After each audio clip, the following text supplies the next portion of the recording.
We are creatures of desire. What we most desire is meaning. What makes us suffer most is a lack of meaning. The Meaningful Life with Andrew G. Marshall. Marital therapist, author, and communications trainer Andrew G. Marshall invites guests from all walks of life to discuss what makes life meaningful. Hello, I'm Andrew G. Marshall, and welcome to The Meaningful Life. My witness today is Terry Gaspard, who is a family therapist, social worker, and author of Daughters of Divorce, which she wrote with her daughter, and The Remarriage Manual, How to Make Everything Work Better the Second Time Around. One of the experts she quotes is someone called Andrew G. Marshall. Our topic is the long-term impact of divorce, how to own up to how it has affected you, deal with the unprocessed pain, and have a better relationship today. What I really like about Terry's work is she does not just diagnose problems, but provides tools for a successful relationship. And she's walked this path herself. Her parents divorced when she was 10. She was brought up in a blended family, and she has divorced herself. The good news is she's been happily married since 1997. Welcome to The Meaningful Life, Terry. Thank you, Andrew. When I talk about your biography or your personal background, it's sort of not really a big surprise you became a family therapist, is it? Not at all. Growing up in a large blended family, I was always an observer of human behavior and tried to think of ways to make life better for myself and my sisters. I guess you could say I was a caretaker. And that is perhaps one of the legacies of all of this, is that you've become a caretaker. Yes. In what way was that a problem for you? Well, I think at times I took on too much responsibility and didn't really understand the importance of boundaries. So I wanted to help my sisters. I wanted to help my mom and later my stepmother. And so I always worked overtime, I guess you could say. And I still have a tendency to do that, multitask, take on a lot of different projects. But with writing my books and blogging and art and writing articles for my audience and being a therapist, I truly have found my niche and have been able to also learn the importance of self-care. It's incredibly important, isn't it? When people ask me why I became a therapist, although my parents didn't divorce, my mother's sister married my father's brother. So normally when a family splits up, what happens is, you stay with your half of the relationship effectively. But we were doubly in this. And so I saw on a very close up just the impact of divorce. And so although we've had very different experiences of divorce, we're both sitting here today because of what happened to us 50 plus years ago. Help me explain to people why what happened so long ago still has an impact today. Because people say to me in my office, oh, that happened, when I was a kid. That was so long ago. Why does it still impact on you and I today and them today, what happened when we were small? Well, I think there's something called, I've researched the idea of the sleeper effect, which was written about by the famous writer and therapist Judith Wallerstein, who has now passed away. But that's a delayed reaction that we tend to have to events that are emotionally arousing, triggering. And in my case, when my parents divorced, it wasn't that uncommon for families to go through that in the state of California. Actually, I'm from Los Angeles. It was becoming quite popular in the 1960s and 70s. So I thought, well, this is just the way life is. Kids go through these things. But no one really talked much about it or encouraged my sisters and I to go for counseling. So it wasn't until I was in college, Andrew, that I started noticing some of the effects that my parents' divorce had on me in terms of my view of love, intimacy, commitment. So I struggled, went for counseling, and decided I really enjoyed counseling. I thought it was a good fit for me. I'd already chosen psychology as a major. And then going to my first marriage was really kind of blindsided by the fact that some of my ghosts from the past, as I discussed in my first book, Daughters of Divorce, were playing themselves out in unusual ways. I hadn't really dealt with some of the aftermath of my parents' constant conflict before the marriage, after the divorce, some of the issues that were going on in my family. And once I started doing more writing and thinking about it, I realized that awareness is really key, and being able to have the courage to face your own baggage, your emotional vulnerabilities, and then see how they play themselves out in relationships rather than blaming the other person, at least owning your own issues. Certainly picking a partner who's a good match for you is important. We had time to do that, which we didn't often do when I was young. We kind of rushed into making a commitment without really considering what our needs were for chemistry and compatibility. But that's how it all sort of seems to play out in a lot of adult children of divorce. We kind of gradually learn about ourselves as we go through relationships. So what sort of messages do you think you get as a daughter of divorce about relationships? Well, one message I got, which I think in my 320 interviews for my book that I found was pretty poignant and common, is that you can't really trust men, that men are unreliable, they're inconsistent. So all you really have to go by is your own needs and yourself. And when those needs aren't being met in a relationship, it's probably best to bail out pretty quickly rather than hang in there for the long run. So the pattern that I saw with my mother and my sisters, who, by the way, have all been divorced, one's happily remarried like I am, is that you can't trust men, and relationships are not going to meet all of your needs. So it's very painful and hurtful to be in toxic relationships. So the way you can protect yourself is by ending things rather quickly, bailing out. So that was my pattern. I used to follow in my mother's footsteps a lot, and she actually left my father sort of in relationships. My first marriage lasted 17 years, so I gave it a good try, but I think I definitely lacked these skills to manage and deal with conflict, because I didn't see my parents do that. I didn't see my dad and my stepmother do that too well. So I didn't really understand the importance of taking breaks, realizing when you're flooded and you need to ask for what you want in very specific, non-blameful ways. All the skills that so many people are now aware of and hopefully get help for in counseling. I didn't understand the importance of knowledge. Did you try and swallow conflict? Because if you find conflict difficult, you sort of avoid it. You tiptoe around and you don't actually say what you really want. Were you an avoider of conflict? Exactly. I was a bit of a withdrawer in the sense that I would avoid dealing with intense emotions, and a people pleaser. So a caretaker, people pleaser, those, variables kind of go together, Andrew.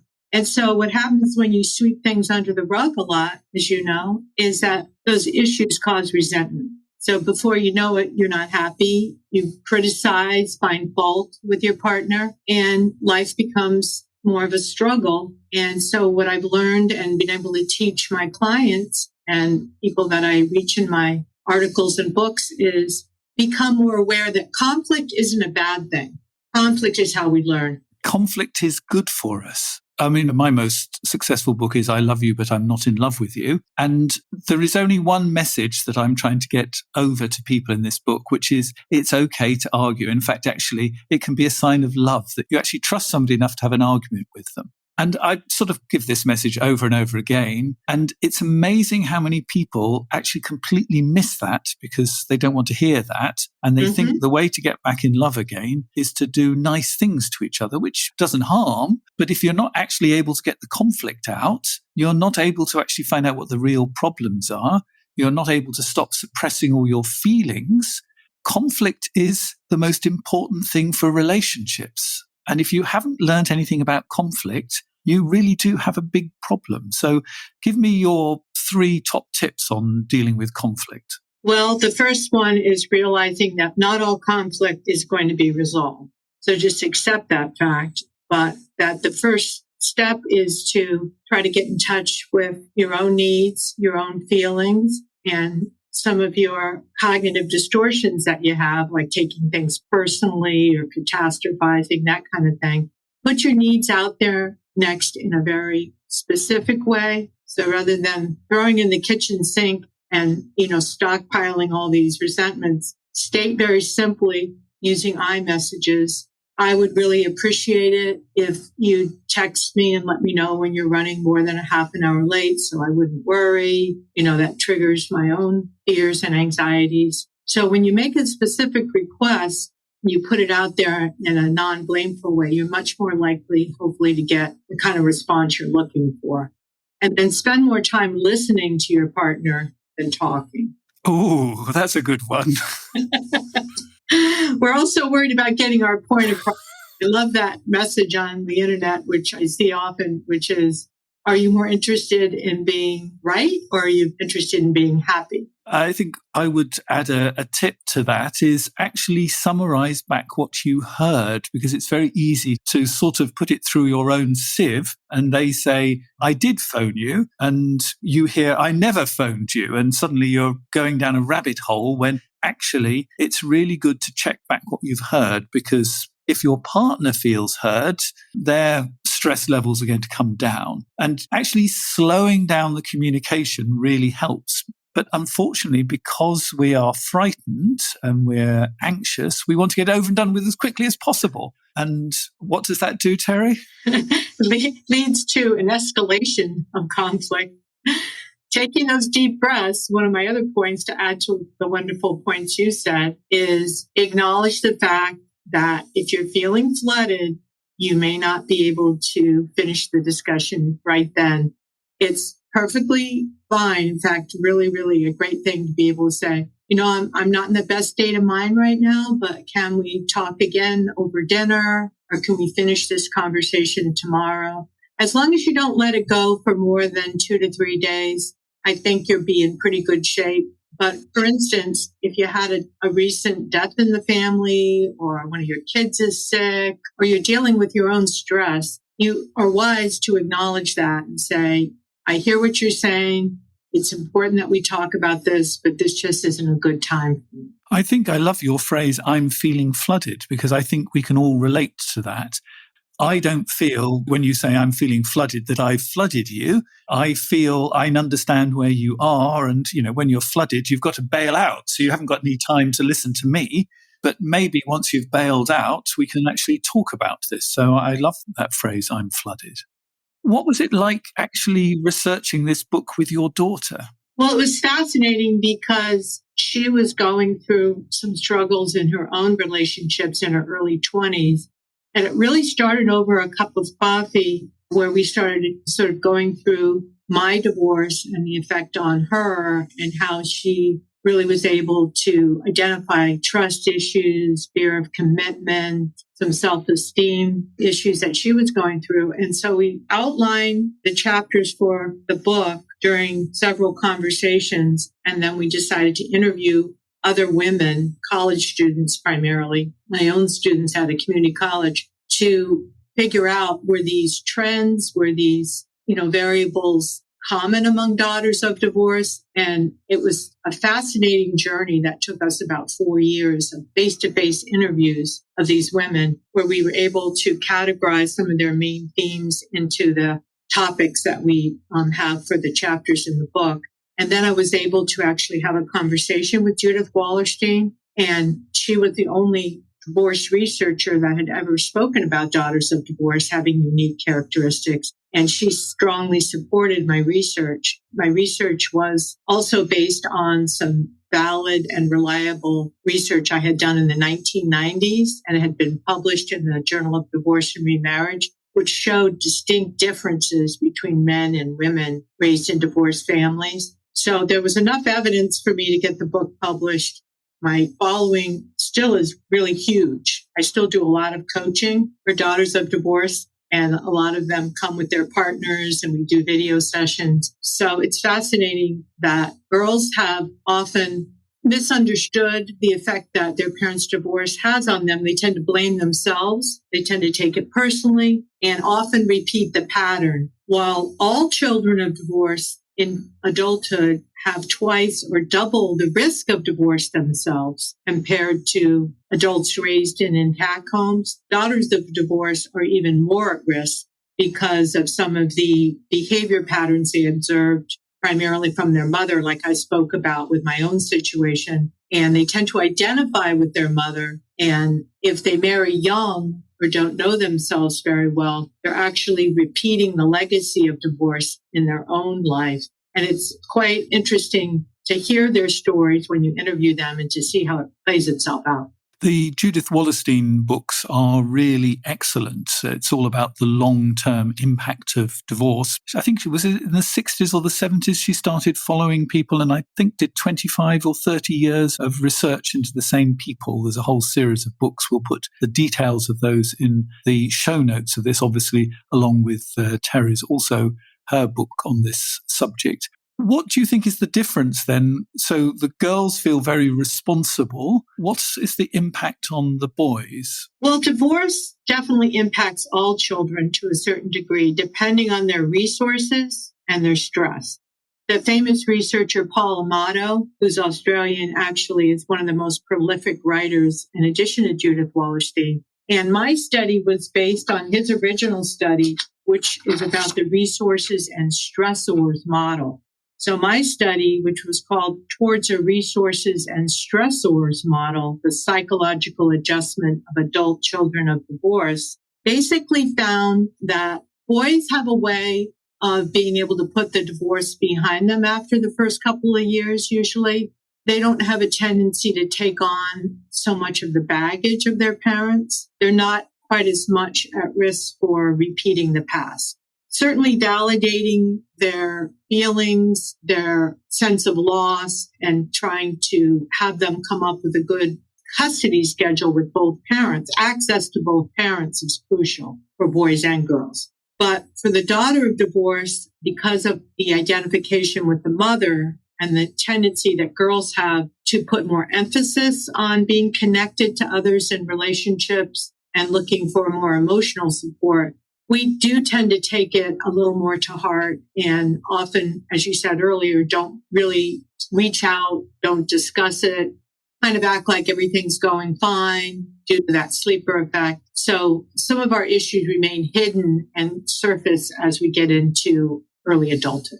Yes, because what I see a lot with my clients, and both men and women, because often the boys end up becoming the caretakers of their mothers, particularly if, for example, there are two boys and, one of them will take over that role of looking after their mother. They don't feel able to share their stuff because they want to be good boys and they want to be good girls because there's more than enough trouble and crisis going on there. So there's actually no space for their own material at all.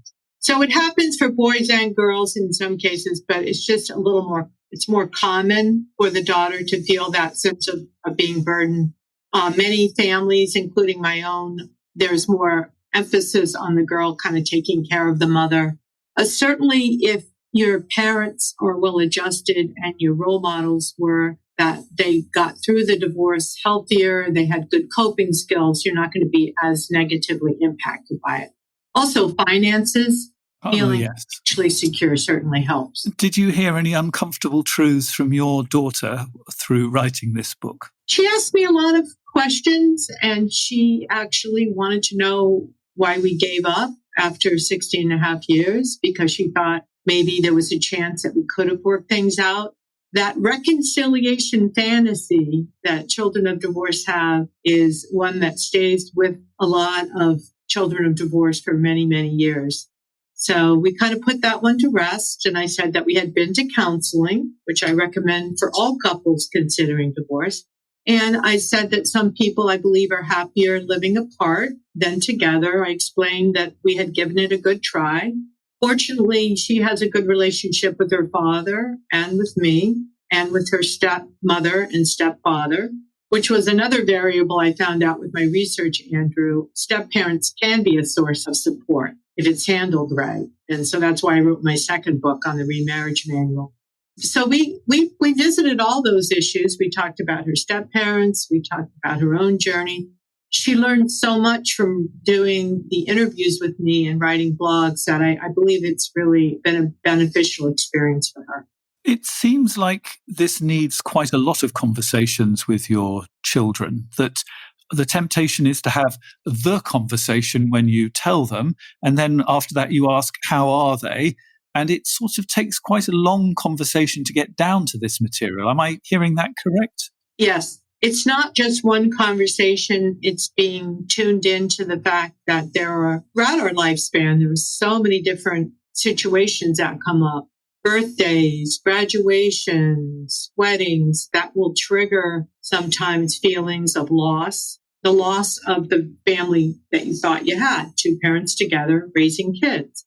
And certainly having open access to both parents helps, but there are still so many different emotions that can arise. Be receptive, be open. Certainly see if your child is at all interested in counseling. Go for family counseling. As a family therapist, I, of course, recommend that the whole family be brought in when possible.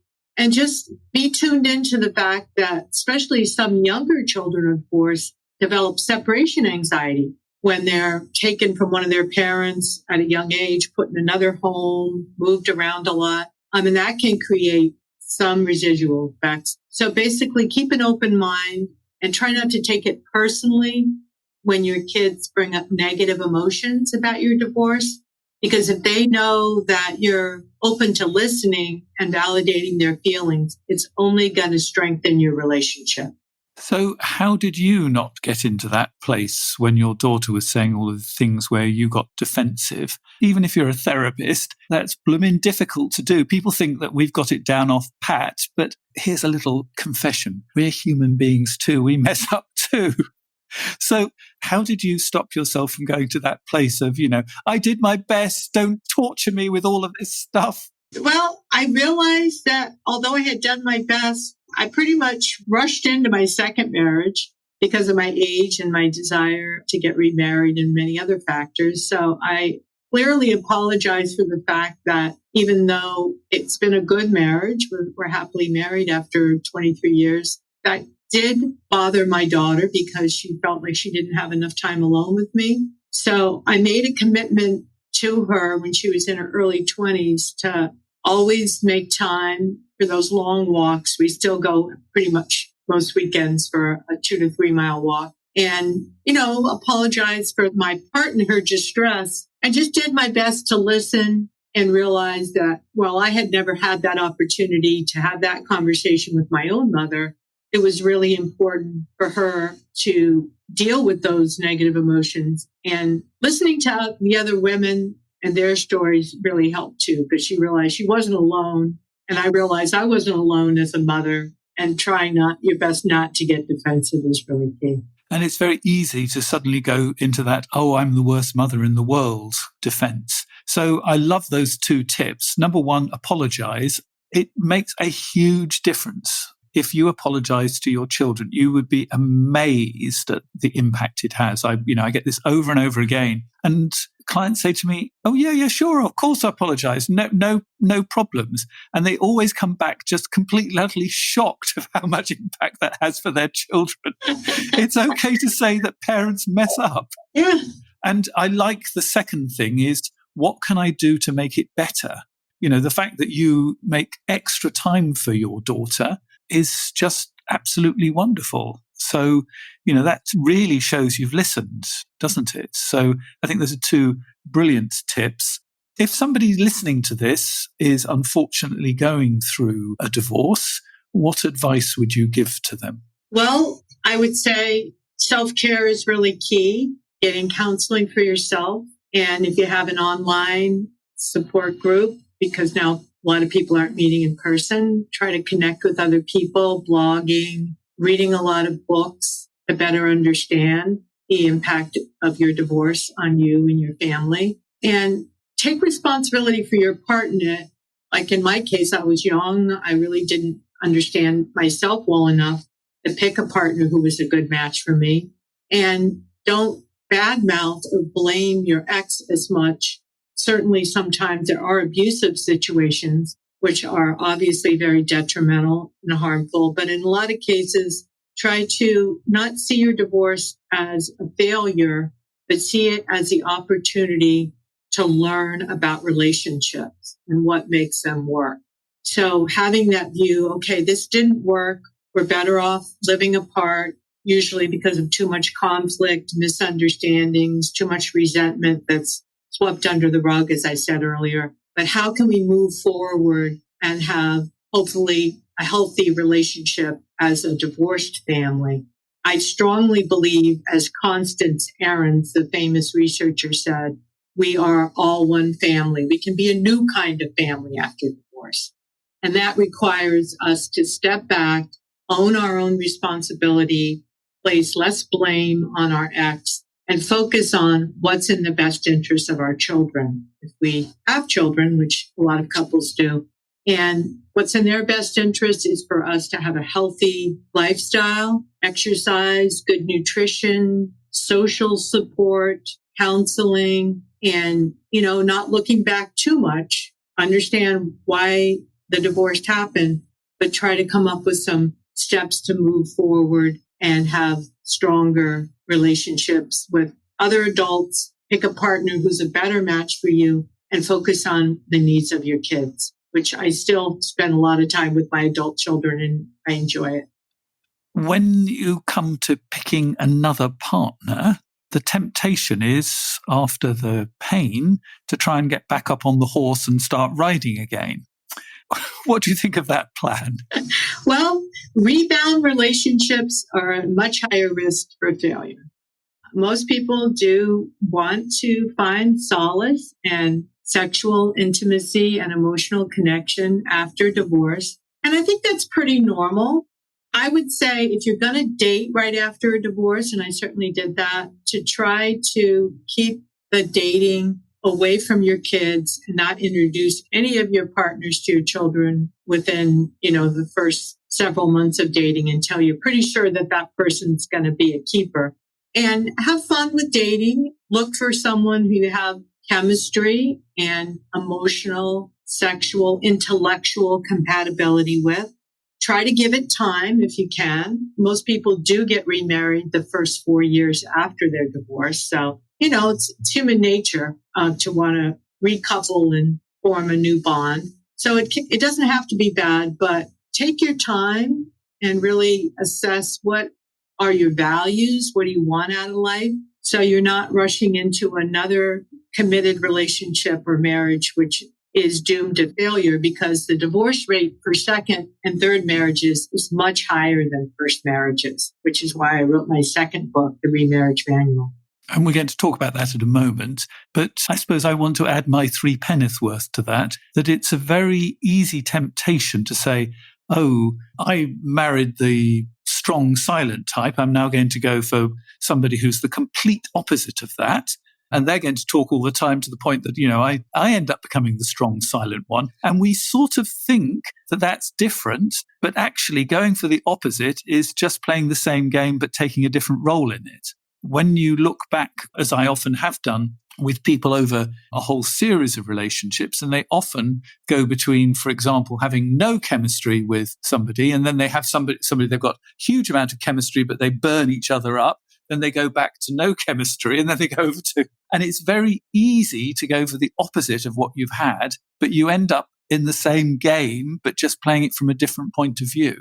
Unless you do the work on yourself and you truly understand, there is a danger of actually having another go on the merry-go-round, effectively, the same merry-go-round.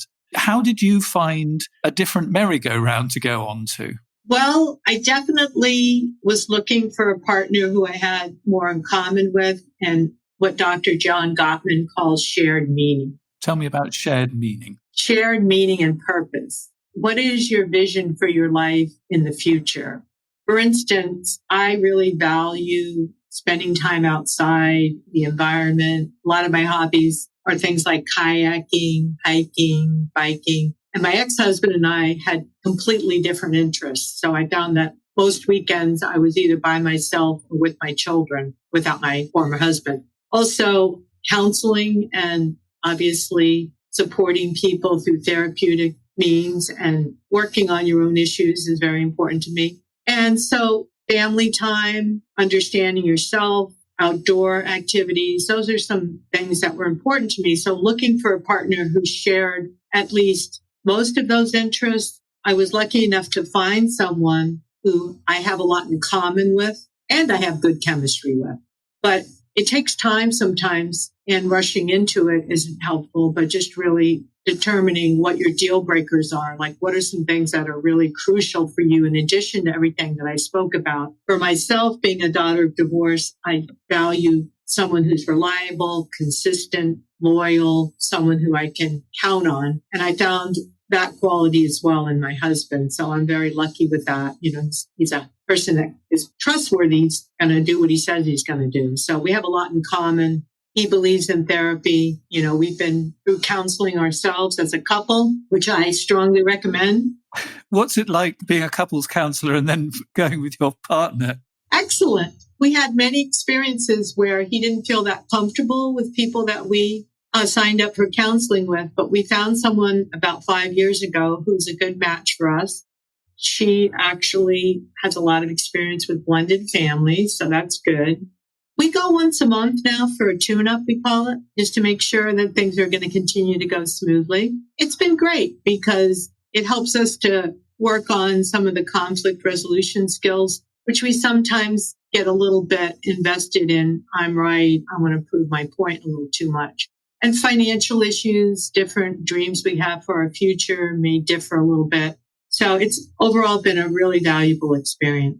So what's your best advice if you are a remarried couple? Well, first of all, have realistic expectations and realize that love can be sweeter the second or third time around, but that doesn't mean you're going to be without challenges. Those challenges have to do with the fact that you're going to need tolerance for the fact that you're coming from two different worlds. Because often when people get married the first time, they're in their 20s or in their early 30s. And the average age in my sample from my book for remarried couples was early 40s. So by that time, you have more of a chance to build up emotional baggage and vulnerabilities. So understand that that baggage is going to be triggered by situations that occur in the remarried family, such as stepchildren, exes, financial matters, and be patient with each other and have a lot of family meetings, which I talk about in the book, and go for counseling if you need it early on before things have a tendency to get much worse, and be able to have an open dialogue, which we talked about earlier, Andrew. If you feel rejected by your son or daughter because of a bitter divorce, what advice would you give on rebuilding that relationship? Well, I think going for counseling together can be helpful if you feel like you need some support with that. Basically doing a lot of listening and validating their experience, trying your best not to get defensive, because even if you didn't do anything on purpose to injure or harm that relationship, if your child or adult child feels hurt or resentment towards you, that is a valid feeling for them. And the worst thing you can do is try to talk them out of it or rationalize or justify your action. Listening, asking a lot of open-ended questions like, tell me more about why you feel that way. And make a commitment, in addition to apologizing for any harm you did, whether it was intentional or not, make a commitment to do better. Like I said with my own daughter, I made a promise to her and I spend a lot of time with her because she felt like she missed out on some of that as a result of me getting remarried and having another child. I gave birth to her little sister right afterwards. So she loves her sister, but she feels like as a young teenager, she missed out on some of that quality time. It's worked magic for us. We get along really well, but I try really hard not to take things too personally and feel too wounded by the comments that my children make and just reflect more on myself and my part in it. In a moment, we're going to be looking at a specific letter, and here's some more information about how you can get involved in the program. The Meaningful Life with Andrew G. Marshall. Please follow us on Twitter, like us on Facebook, and visit our website, andrewgmarshall.com/podcast, where you can join our supporters club and unlock bonus material and other benefits.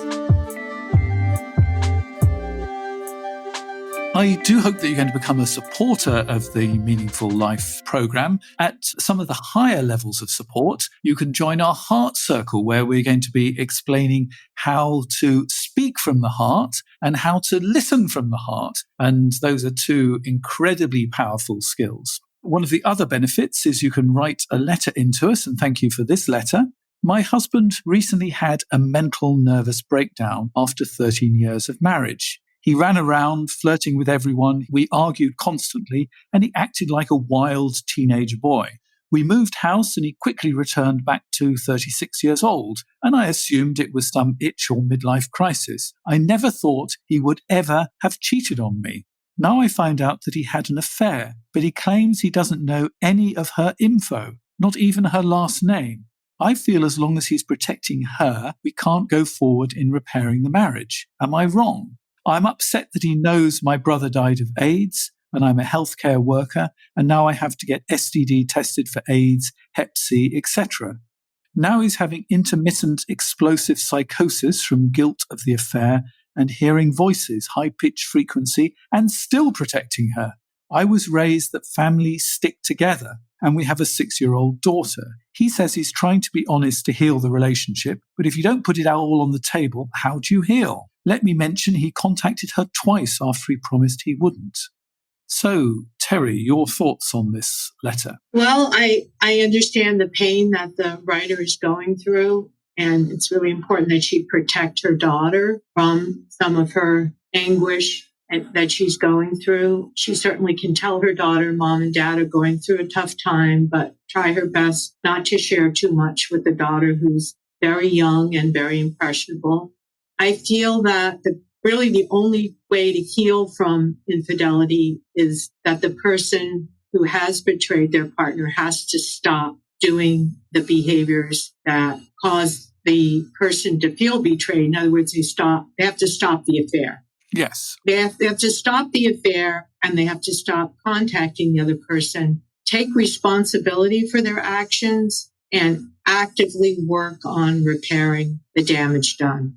So I would say that because her ex is having mental health issues, that has to be addressed first.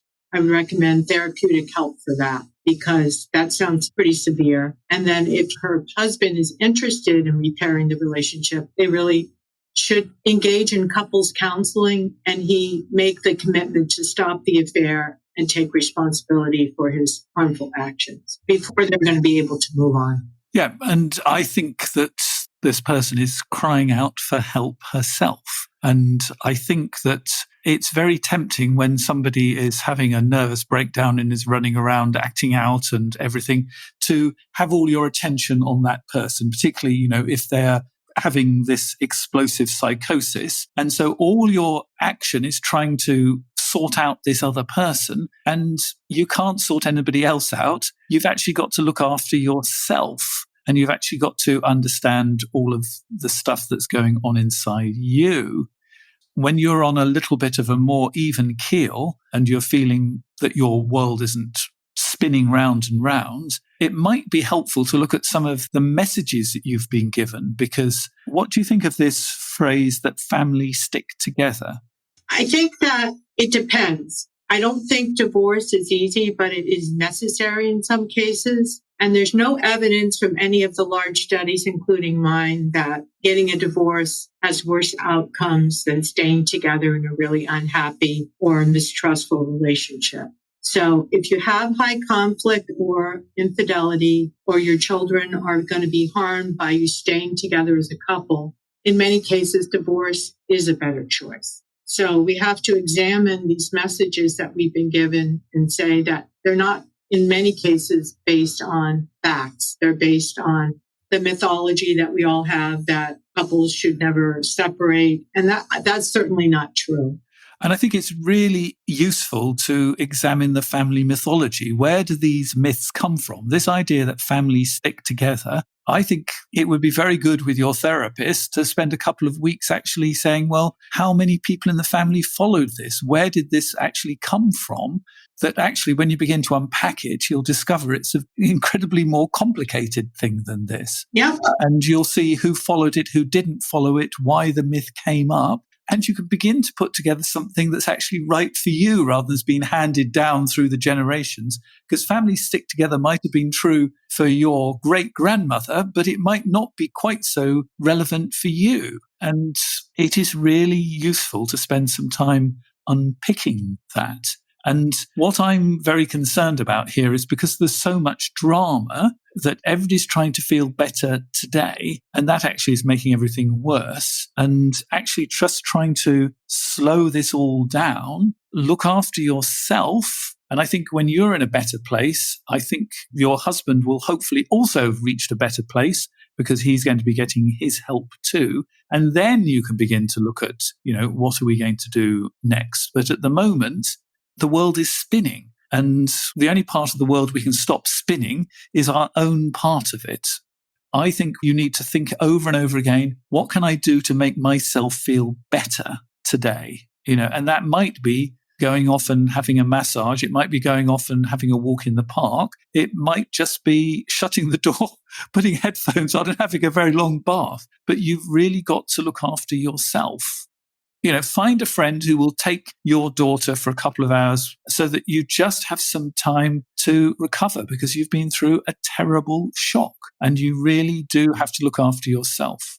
Betrayal is very hard to recover from. There are a lot of wounds that exist, and people definitely need to practice self-care. I totally agree with that. So she needs counseling, but to help her husband, she needs to also set boundaries and encourage him to go for help because he definitely needs support. And then if they do decide they're going to give it a go, marriage counseling to figure out how to move forward beyond the infidelity. It is possible that they could heal from it, but it's not an easy fix. It's definitely a challenge. So how do you decide this question that I'm sure you must have been asked as many times as I am, is there hope for this marriage or not? How do you actually answer that question when you get asked it? I pretty much say what I said earlier. It depends on the person who is the betrayer, their willingness. I'm not just talking in infidelity. I'm talking as a general kind of process.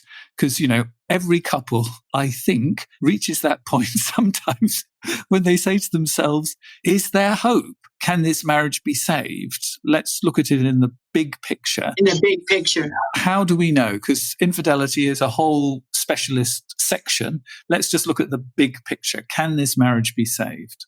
Well, I think the earlier you get therapy or counseling in the marriage, the better. And if you're having conflict, which is ongoing, and there's any kind of verbal abuse or a high negativity override, you need to stop the criticism, the contempt and defensiveness, and stop withdrawing from each other and playing, the roles of the distancer and the pursuer. A lot of the patterns that couples have, you need to acknowledge what's going on and make a commitment to improve your relationship.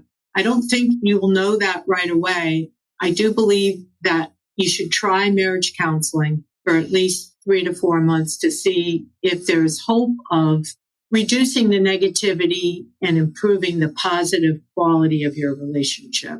That only happens over time with a skilled therapist who can really give you the tools to be able to do that. And here's a free tool now. Ask yourself, what can I do differently? You'll find it'll probably be quite a short list in comparison with what can my partner do differently, which is about a 3,000-page list. And unfortunately, we tend to focus on the 3,000-page list rather than a little notelet about what we can do differently. But even if you just do one thing differently, that is going to be better than giving a list of things for your partner to do differently. That can change the dynamic in the relationship. I wrote an article for the Gottman Institute about the point that if you change your own behavior and stop focusing so much on your partner and dial down the criticism, your marriage can actually get a lot better.